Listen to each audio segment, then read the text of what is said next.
On June 1, 1999, the North American country woke up with horrendous and sad news. A plane accidentally crashed, leaving a lot of damage.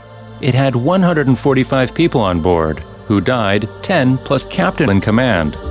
American Airlines Flight 1420 attempted to land in Little Rock, Arkansas during a thunderstorm, but skidded off the end of the runway at more than 100 miles per hour. The MD-80 fell down an embankment and collided with the support structure for the runway approach lighting system, breaking the aircraft into 3 pieces. The National Transportation Safety Board's report on the accident revealed that pilots were suffering from fatigue and were under pressure to land in poor conditions, resulting in errors that took the plane off the runway and that a poorly designed runway environment ensured a fatal outcome. Quick reminder, don't forget to leave a like and subscribe to my channel to see more content like this. Let's continue the video. American Airlines Flight 1420 was a McDonnell Douglas MD-82 operating a short domestic route from Dallas, Texas to Little Rock, Arkansas. In command of the flight were Captain Richard Bushman, an extremely experienced pilot with more than 5,000 hours in this type of aircraft, 90 seconds, 3 miles. And First Officer Michael Origel, who was not new to flying but had only 182 hours on MD-80 series aircraft. The couple had flown together that day from Chicago to Salt Lake City and then to Dallas, arriving at Dallas-Fort Worth International Airport at 8:10 p.m. after about 10 hours of service. Due to bad weather in the region, delays were increasing. The flight to Dallas was 39 minutes late, and then the arrival of the plane scheduled to operate Flight 1420 was severely delayed due to weather conditions. Pilots can only be on duty for a strictly limited number of hours before they must rest. Bushman and Origel knew that if Flight 1420 did not leave before 11:16 p.m., they would exceed these limits. Origel called the dispatcher and said a different plane must be found or the flight must be cancelled. The dispatcher managed to organize a new plane, but without much time to spare. With 139 passengers and 6 crew members on board, Flight 1420 finally departed for Little Rock at 10:40 p.m., 2 hours and 12 minutes late.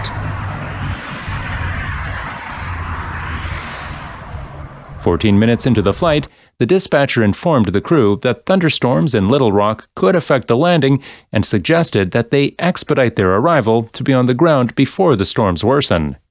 It was never considered a distraction. Here, the problems already begin, due to the negligence regarding the rules that were not being complied with. Between the fatigue of the crew and the terrible weather conditions, this tragedy was unfortunately already announced. The pilots were at first in a good mood about it, but that soon changed when using their onboard weather radar, the pilots could see thunderstorms approaching the airport from the northwest, and lightning flashes in the distance. Captain Bushman commented, "We have to get there fast." He then announced to the passengers that they would be descending soon and that there was a great light show on the left side of the aircraft. However, on their radar, the pilots could see a gap, which they referred to as the bowling alley, that appeared to lead directly to the airport, potentially giving them an easy path down. Flanked by lightning, Flight 1420 began its descent to Little Rock at 11:28 p.m. The pilots completed the approach checklist while monitoring the progress of the storm and the bowling alley, which appeared to be holding. By now, the full force of the storm was moving over Little Rock, and the bowling alley no longer led to the airport. But the pilots couldn't see this on their weather radar because the radar only showed the areas directly in front of the plane, and they had their backs to the airport. At 11:46, Flight 1420 began to return toward Little Rock. The bowling alley was rapidly retreating. The pilots, ignoring the dire conditions to descend, agreed to this, and as they struggled with the high winds and storms, they entered steeply as sink rate warnings sounded in the cockpit. At 11:50 and 20 seconds, Flight 1420 landed hard on runway 4 right. The spoilers did not deploy and were not manually deployed by the pilots. "We're down," First Officer Origel said. "We're slipping."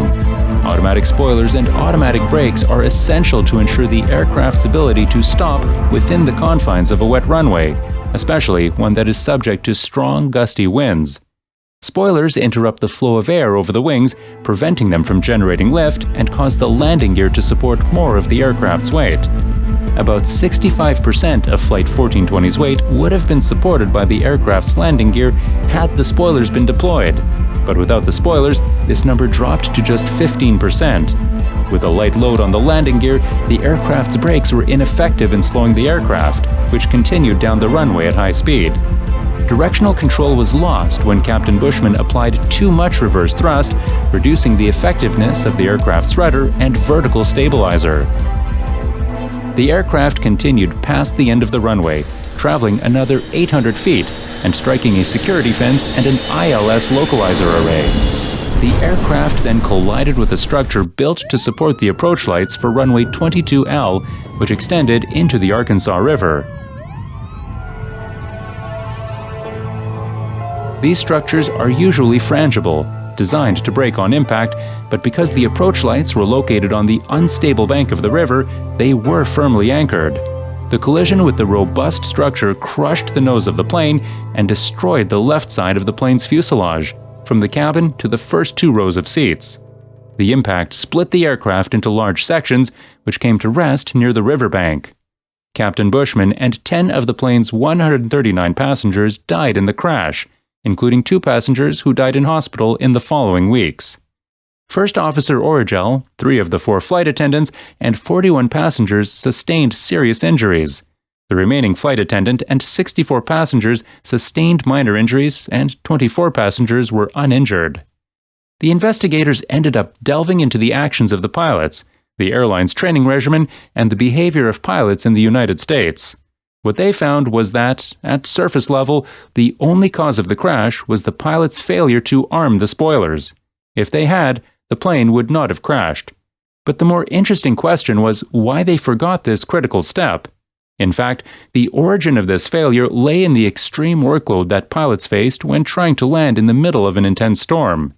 They changed their approach plan twice, battling high winds and struggling to see the runway through the shifting clouds. Amid the constant onslaught of issues demanding his attention, from storm position to visibility to wind direction, it was difficult to do everything. Considering the pilots were near the edge of their duty limits and had been awake for 16 hours, fatigue had also begun to set in, and yawning could be heard on the cockpit voice recording. Working in a highly stressful environment and well past bedtime, it was almost inevitable that pilots would miss out on something important. Also contributing to the failure was ambiguity around whose job it was to pull the spoiler lever. The researchers also had to wonder why the pilots tried to land in such a violent storm in the first place. What they discovered was that doing so was not particularly unusual. Arriving late and suffering from fatigue, the pilots of Flight 1420 succumbed to the itis of getting there and began to make more and more mistakes as the flight progressed. They missed calls, didn't finish checklists, misheard weather reports, and used non-standard terminology. They chose to continue with an approach that, according to company procedures, should be abandoned, and they forgot to put together the spoilers. If you liked this video, please leave a like and subscribe to this channel to see more similar videos, and activate the notification bell so that YouTube notifies you when we upload a new video. We upload videos every week. Don't miss it. You will not regret it.